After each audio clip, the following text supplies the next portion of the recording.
di mana perempuan itu dibalik tipikalnya yang lembut, tetap kuat, tetap tegas, apalagi kita diberi amanah untuk memimpin sebuah perusahaan.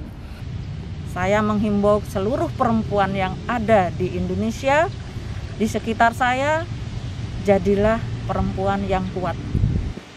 Yang kuat seperti apa? Yang memiliki semangat tinggi, yang memiliki niat tulus luar biasa, yang memiliki keikhlasan yang seluas samudera. Tanggal 21 April diperingati sebagai Hari Kartini. Di momen Kartini ini saya bersama dengan sosok perempuan inspiratif, sosok perempuan yang sangat langka, di mana beliau adalah Ibu Rosa ya? Ibu Rosa. Ya, nama lengkapnya Ibu Diana Rosa. Beliau Direktur Utama di PT Industri Kapal Indonesia. Nah, kita akan bincang-bincang bersama Ibu Rosa. Apa kabar, Bu? Alhamdulillah selalu sehat, selalu semangat. Ya. Mungkin Ibu perkenalkan nama dulu ke penonton ya. Siap. Kenalkan, saya Diana Rosa, sering disebut dengan Rosa, yaitu alhamdulillah kita sudah diberi amanah untuk memimpin salah satu galangan kapal BUMN, yaitu PT Industri Kapal Indonesia Persero, di mana kami diberi amanah sebagai Direktur Utama. Nah, di momen Kartini ini kita akan bincang-bincang seperti apa Kartini di mata Ibu Rosa sendiri. Nah, mungkin bisa disampaikan, Bu. Baik, sosok Kartini adalah sosok perempuan yang luar biasa. Dia tidak hanya menginspirasi, tapi dia selalu memotivasi perempuan. Menurut saya akan di segala zaman, tidak hanya di zaman beliau ada dulu ya. Jadi di zaman kita dan ke depan nanti pasti kita akan dan harus terinspirasi oleh sosok Raden Ajeng Kartini, di mana perempuan itu dibalik tipikalnya yang lembut, tetap kuat, tetap tegas, apalagi kita diberi amanah untuk memimpin sebuah perusahaan. Nah, ini kita butuh panutan, yaitu sosok seorang Raden Ajeng Kartini, di mana beliau selalu tekun, di mana beliau selalu sederhana, namun bisa menggerakkan, namun bisa memberikan perubahan yang luar biasa terhadap lingkungan sekitar. Lalu melihat konteks saat ini, kira-kira apa yang bisa diambil dari sosok Kartini untuk perempuan masa kini?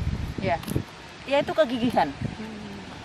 Perempuan dibalik kelembutan harus gigih. Itu dibutuhkan, apalagi kita sekarang di zaman yang tidak serba ketidakpastian ya.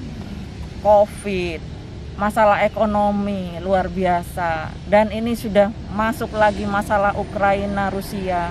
Nah, ini butuh sosok yang bisa teguh untuk memberikan semangat, motivasi kepada lingkungan sekitar.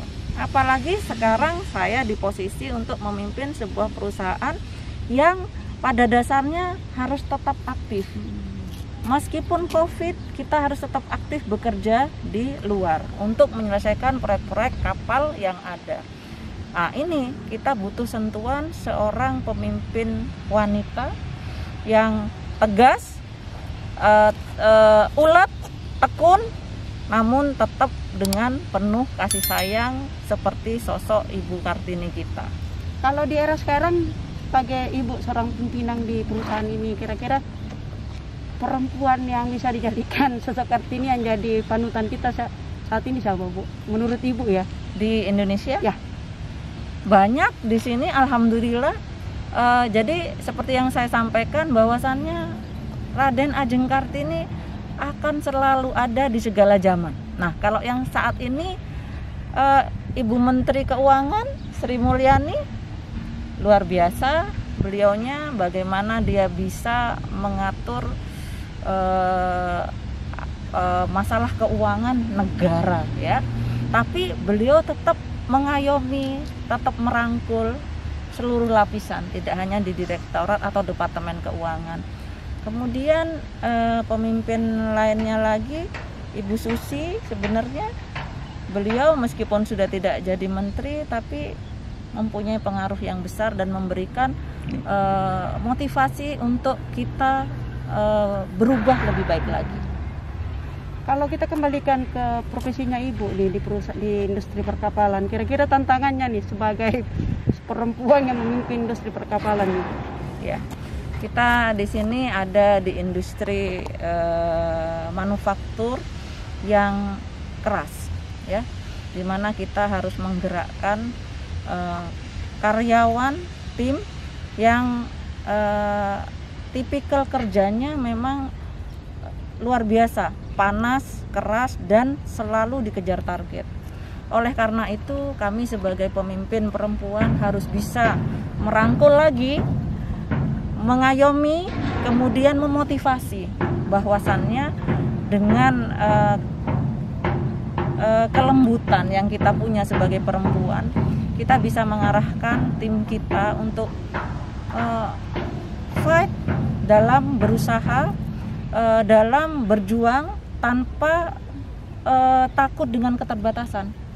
Jadi bagaimanapun kondisi kita harus fight.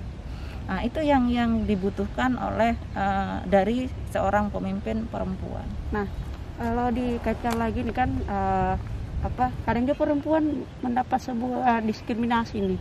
Kalau Ibu sendiri pernah enggak mendapat perlakuan diskriminasi? Mungkin pertamanya ada ya.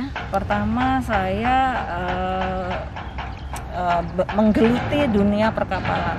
Mungkin ada bahwasannya apa iya seorang perempuan bisa memimpin perusahaan yang memang notabene laki-laki. Tapi seiring pertambahan waktu, yaitu tadi kami berusaha membuat perubahan, kami berusaha untuk memotivasi, menginspirasi seluruh karyawan, bahkan subkontraktor, visitor, vendor. Ini membuat teman-teman, membuat tim percaya bahwasannya seorang atau sosok perempuan sebenarnya bisa untuk memimpin perusahaan atau industri yang sebenarnya memang didominan oleh kaum laki-laki. Nah kan perempuan juga punya fungsi ganda nih Bu, punya fungsi ganda sebagai istri, sebagai ibu, dan juga sebagai pimpinan di perusahaan. Bagaimana Ibu memposisikan diri? Ya, memang adalah sebuah dilema luar biasa. Teman-teman tidak tahu bahwasannya kami juga pernah sedih, kami juga pernah menangis ya. Karena apa? Kembali lagi kita sosok perempuan. Namun demikian kami berusaha untuk menyempurnakan diri. Bagaimana kami bisa berperan sebagai sosok pemimpin, bagaimana kami berperan sebagai sosok istri dan sosok ibu, agar kita bisa berperan sebaik mungkin, meskipun tidak akan pernah sempurna. Tidak akan pernah sempurna. Karena apa?